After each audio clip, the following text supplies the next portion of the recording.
Check your Magic the Gathering collection for these 5 cards that turned to gold this week. Welcome back to Tabletop Paper Company's Friday Finance, where we count down our top 5 cards that are going up in price this week.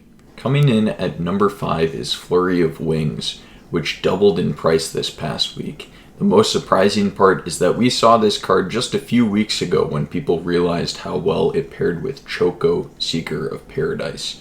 Given that they're both Bant cards, so they have the same color combination, and they focus on Bird Tribal, if you have this card in your deck for just 3 mana, you can double the amount of birds you have on the battlefield. Coming in at number 4 is Fist of Suns. I was really excited to see this card on the list this week because we predicted that the price would spike about 10 days ago when we saw our first look at Avatar Aang. I made a video about how these cards pair really well, and I also predicted a few other cards that would spike in price, so check out that video if you haven't seen it yet.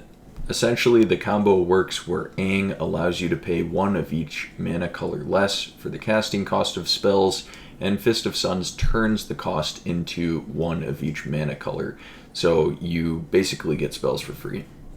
Coming in at number 3 is RMS Titanic, which is a legendary vehicle. If you haven't heard the news yet, Wizards of the Coast just announced with the new release of their set Edge of Eternities, legendary vehicles can now be commanders. This is a really interesting change to the rules, and with cards like RMS Titanic, it's almost like a worse version of Goldspan Dragon. Are there any other vehicles that you think could be really good as commanders? Let me know in the comments down below.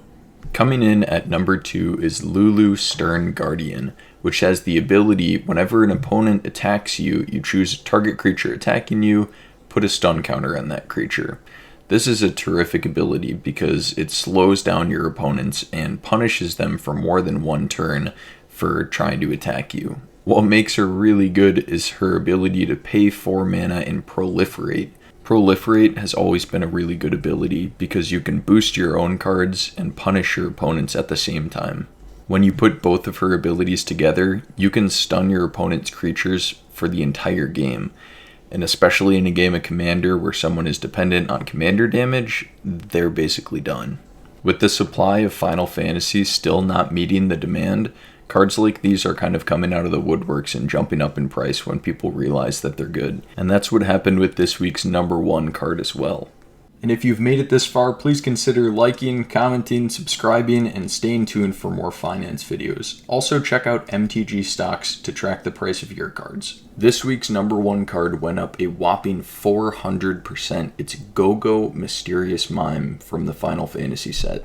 There are 2 main reasons that this card is doing so well, other than the limited supply at this point. The first reason is that its clone ability is really easy to activate, and it doesn't activate on an ETB trigger. A lot of clone cards in Magic trigger when they enter the battlefield, so you can't change the card they're cloning while they're in play.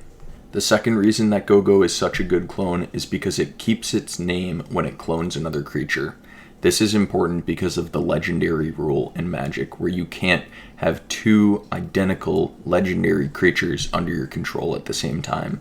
So Go-Go allows you to have multiple triggers for legendary creatures like Karlach, Fury of Avernus. So it would give you 2 additional combat phases instead of just the 1 from Karlach. Thank you so much for watching. Subscribe if you want to see more finance videos, and please check out our TCG Player store. If you do, we've got a promo code you can message us, and you will get some free cards.